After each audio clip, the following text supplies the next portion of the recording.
White woman calls cops on black teen. Then freezes when his powerful mother arrives. The grocery store parking lot buzzed with activity as people loaded their bags into cars. Unaware of the brewing storm about to unfold, 17-year-old Jamal, a bright and ambitious high school student, had just stepped out of the store, holding a bottle of juice he had just purchased. His phone buzzed in his pocket, and as he reached to check it, an older white woman, Margaret, eyed him suspiciously from a few feet away. Margaret had seen too many news stories about troublesome youth and had let those stereotypes shape her perception.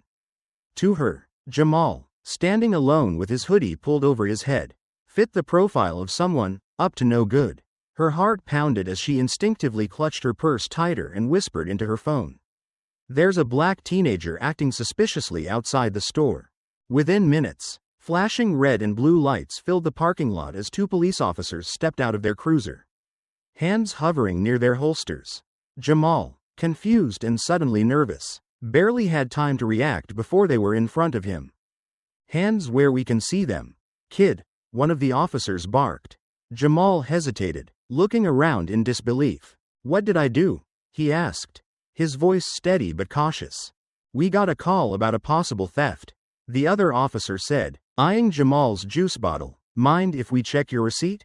Jamal's hands trembled as he reached into his pocket, retrieving the small paper slip. Just as he was about to hand it over, a powerful voice cut through the tension. "Step away from my son." The officers turned to see a tall, confident black woman in a tailored blazer marching toward them. Dr. Olivia Carter, a well-respected civil rights attorney, radiated authority. Margaret, still standing nearby, went pale. "Is there a problem here, officers?" Olivia demanded, her sharp eyes locking onto them. "We received a report," one of the officers started, but Olivia held up a hand, silencing him. "A report from whom? And based on what evidence?" she asked, her voice razor sharp. "My son did nothing wrong. And unless you have probable cause, you are detaining a minor illegally." The officers exchanged uneasy glances. Margaret, realizing the gravity of the situation, shrank back, wishing she could disappear. "Ma'am, we were just following procedure," one officer tried again.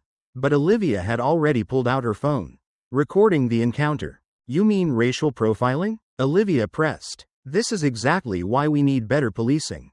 You should be ashamed." The officers, sensing they had been cornered, returned Jamal's receipt and muttered a hasty apology before retreating.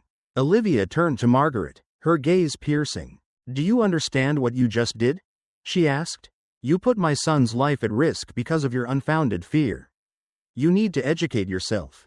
Margaret stammered, her face hot with shame. She had nothing to say. No excuse could undo what had happened. Jamal looked at his mother with pride and gratitude. Today, he learned that power wasn't just about authority, it was about knowing your rights and standing up against injustice. As Olivia wrapped an arm around her son and led him to their car, the lesson lingered in the air. Fear and ignorance could destroy lives, but courage and knowledge could change the world.